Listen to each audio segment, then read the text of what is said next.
Hey everyone, this is my second video in the lecture series of macroeconomics. Today I am going to keep my lecture bilingual so that it can help more and more students. As we were talking about the exchange rate in the last lecture, we are going to continue with the same topic. Last lecture में last video में हम लोग exchange rate के बारे में बात कर रहे थे. हमने टाइप्स ऑफ एक्सचेंज रेट पढ़ा था जिसमें हमने देखा था कि 3 टाइप के एक्सचेंज रेट होते हैं: fixed exchange rate, flexible exchange rate और मैनेज्ड या dirty floating exchange rate. Fixed exchange rate की आज हम लोग बात करने वाले हैं. फिक्स्ड एक्सचेंज रेट क्या होता है मैंने आपको लास्ट लेक्चर में भी बताया था. फिक्स्ड एक्सचेंज रेट वो एक्सचेंज रेट होता है जिसे सेंट्रल बैंक मेंटेन करता है at a pre specified level. एक एक्सचेंज रेट को एक लेवल पे फिक्स कर दिया जाता है and it is the function of the central bank to keep that exchange rate fixed. अब सेंट्रल बैंक किस तरीके से एक्सचेंज रेट को फिक्स रखता है? तो it is the function, it is the intervention by the central bank which keeps the exchange rate fixed. Fine. So now the question comes to our mind is how central bank intervenes in order to keep the exchange rate fixed. So central bank intervenes by buying or selling the foreign exchange in the market. If central bank feels like there is a demand of the foreign exchange in the market, central bank increases the supply of foreign exchange in the market. ठीक है, तो central bank कैसे intervene करता है? अगर central bank को लगता है कि मार्केट में फॉरेन करेंसी की डिमांड ज़्यादा है तो सेंट्रल बैंक फॉरेन करेंसी की सप्लाई बढ़ा देता है. और अगर डिमांड और सप्लाई फॉरेन करेंसी की बराबर हैं तो एक्सचेंज रेट के ऊपर कोई प्रेशर नहीं पड़ेगा. तो what central bank do? Central bank maintains the demand and supply in the economy of what? Of foreign currency. Fine. So now the next question that comes to our mind is what determines the amount of intervention. हमने देखा कि central bank होता है जो intervene करता है exchange rate को fix रखने में. ठीक है, और कैसे एक्सचेंज रेट को फिक्स रखा जाता है? बाय बाइंग और सेलिंग द फॉरेन करेंसी. इस लाइन को बाइंग और सेलिंग ऑफ फॉरेन करेंसी या फॉरेन एक्सचेंज, इसको हम लोग आगे डिस्कस करेंगे डिटेल में कि what do we understand by buying और selling of foreign exchange. Now the question is what determines this amount of intervention और what determines the rate at which the foreign currency is going to buy और sell. ठीक है, कितना foreign currency को हमें central bank को bye करना है या सेल करना है, वो किस चीज़ से पता चलेगा सेंट्रल बैंक को? तो it is the balance of payment.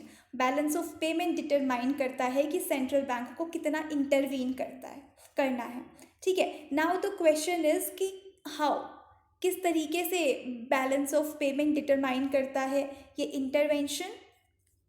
So the answer to this question is we know that the foreign transactions are recorded in BOP. हम लोग ये जानते हैं कि बैलेंस ऑफ पेमेंट क्या होता है. It is the record of foreign transactions. हमारी कंट्री किसी पूरे वर्ल्ड में दूसरी कंट्रीज़ के साथ कितनी ट्रांजैक्शंस करती हैं, इनफ्लो या आउटफ्लो, जितनी भी पेमेंट्स होती हैं, डेबिट हो कुछ भी या क्रेडिट हो, सब कुछ बैलेंस ऑफ पेमेंट में रिकॉर्ड होता है. ठीक है, तो अगर हम लोग ये कहें कि बैलेंस ऑफ पेमेंट डेफिसिट में है तो इसका मतलब क्या हुआ?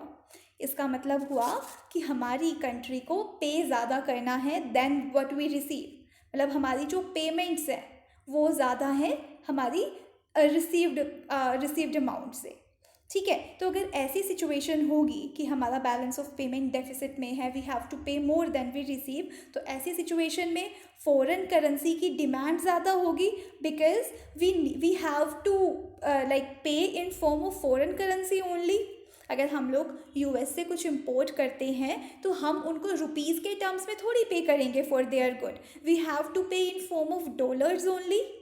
तो इसलिए अगर हमें हमारी पेमेंट ज़्यादा है दूसरी कंट्रीज़ को, तो there is a greater demand of foreign exchange और foreign currency that we have to pay. ठीक है, तो ऐसी सिचुएशन में क्या है कि फॉरेन एक्सचेंज की डिमांड ज़्यादा है देन द सप्लाई.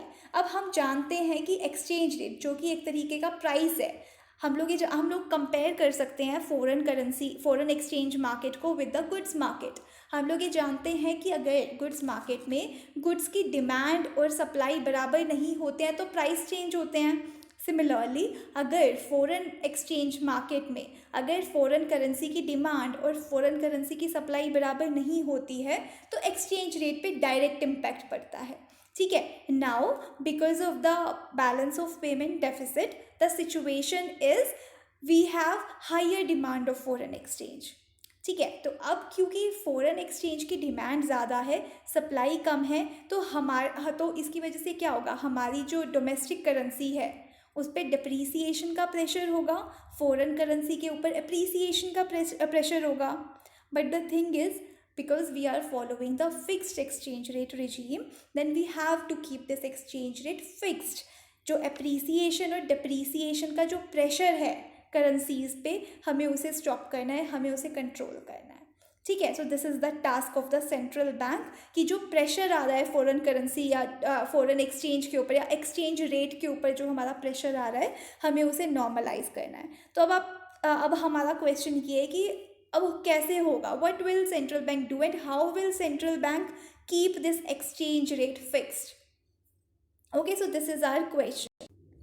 तो अब आप इसे ऐसे सोचिए कि हमारी इकोनॉमी में फॉरेन एक्सचेंज की डिमांड ज़्यादा है सप्लाई से, तो अगर सेंट्रल बैंक किसी तरीके से फॉरेन एक्सचेंज की सप्लाई बढ़ा सके और डिमांड के बराबर उसे कर दे और फिर से डिमांड और सप्लाई फॉरेन करेंसी की बराबर हो जाए तो प्राइसेस पे यानी कि एक्सचेंज रेट के ऊपर कोई फ़र्क नहीं पड़ेगा, it will be normalise to its initial level और its pre specified level, fine.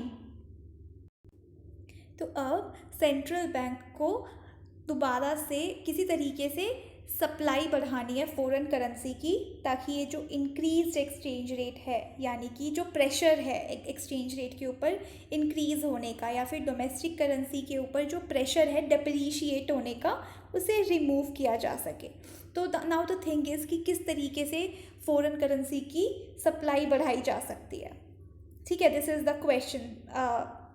तो द थिंग इज़ किस तरीके से सप्लाई बढ़ाए, अगर जो सेंट्रल बैंक है तो अब सेंट्रल बैंक को फॉरेन करेंसी की सप्लाई बढ़ानी है, कैसे, by selling forex reserves from its stock in exchange of domestic money.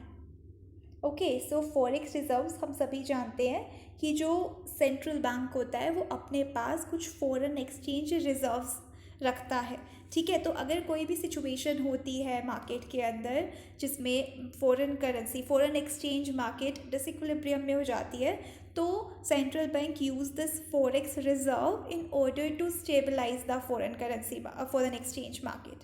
तो सिचुएशन इज़ कि मार्केट में फॉरेन करेंसी की डिमांड ज़्यादा है, तो what central bank will do, central bank will increase the supply of foreign reserves in the market and how, किस तरीके से सेंट्रल बैंक फॉरेन एक्सचेंज या फॉरेन एक्सचेंज रिजर्व्स की सप्लाई बढ़ाएगी, by selling these reserves in exchange of domestic money, ठीक है। तो central bank क्या करेगी, इन फॉरेन करेंसी को मार्केट में डालेगी in exchange of the domestic money, ठीक है।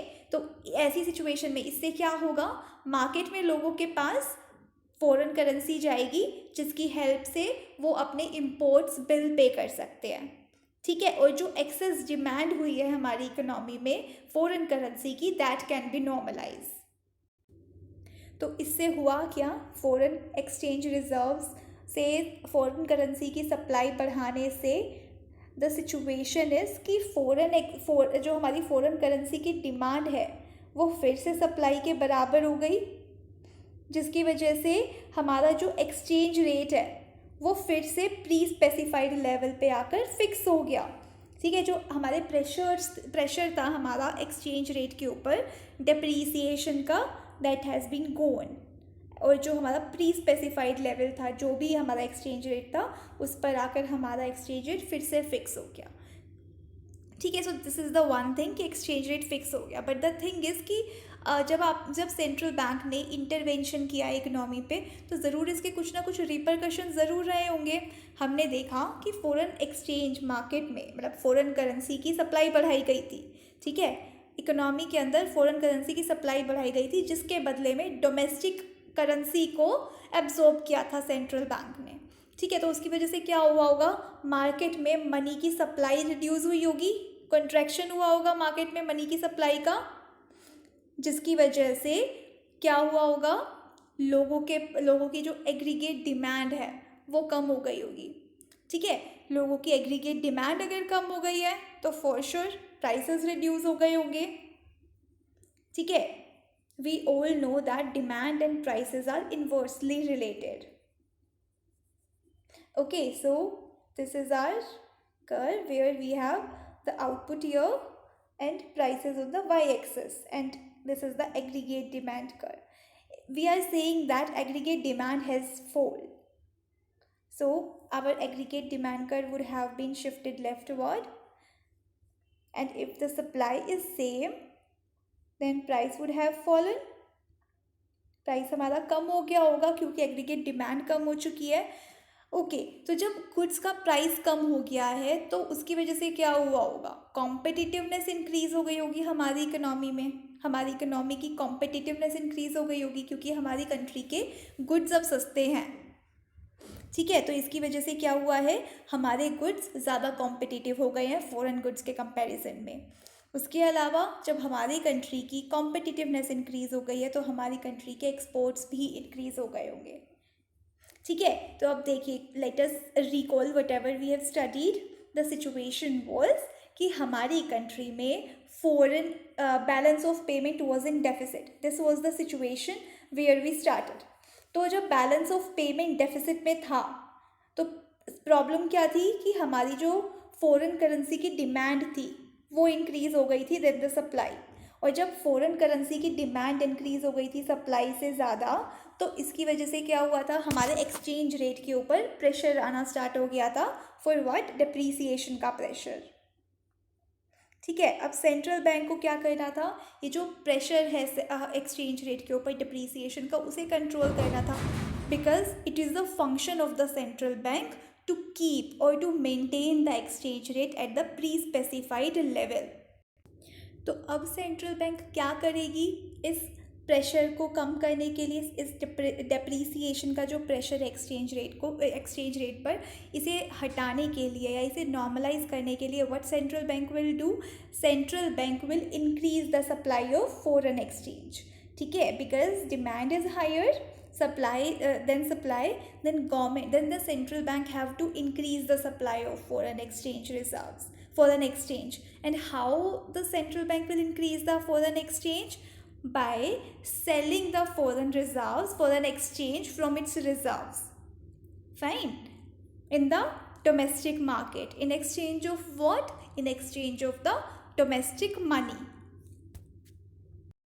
तो अब जैसे ही फॉरेन एक्सचेंज रिजर्व्स में से फॉरेन करेंसी को सप्लाई किया गया इन द डोमेस्टिक मार्केट, उसकी वजह से क्या हुआ, दोबारा से फॉरेन करेंसी की डिमांड फॉरेन करेंसी की सप्लाई के बराबर हो गई, जिसकी वजह से हमारा जो एक्सचेंज रेट है वो फिर से नॉर्मलाइज हो गया, फिर से फिक्स हो गया at the pre specified level, जो पहले लेवल था, और जो एक्सेस प्रेशर था डिप्रीसिएशन का on the exchange rate, that has been removed. Fine, so this is the situation, this is the criteria जो कि फिक्स्ड एक्सचेंज रेट रेजीम में सेंट्रल बैंक फॉलो करता है। But apart from this there are the repercussions that we have just discussed, तो let us go through the repercussion again. So the situation in the economy is exchange rate which is fixed. Another thing that has happened is money supply has been reduced in the market because the central bank was absorbing the domestic currency in exchange of foreign currency. So that's why the money supply has been reduced in the market. Because the money supply has been reduced with the ISLM model, we know that as money supply reduces or contracts, the aggregate demand in the economy reduces. Fine.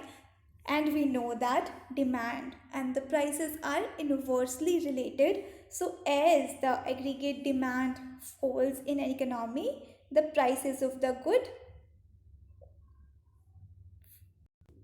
also falls, because as the demand falls, the prices of the goods also falls. And as the price of the goods falls, the competitiveness of our goods in the foreign market or the global market increases. So the competitiveness of our goods increases, which leads to increase in exports and decrease in imports. And this somehow improves our balance of payment. And this the deficit in the balance of payment can be removed. So this is how the central bank works in the fixed exchange rate regime. I hope this lecture is helpful for you. If you have any doubts or any query, you can leave your query in the comment box. I'll be very happy to solve your queries. So thank you so much and have a nice day.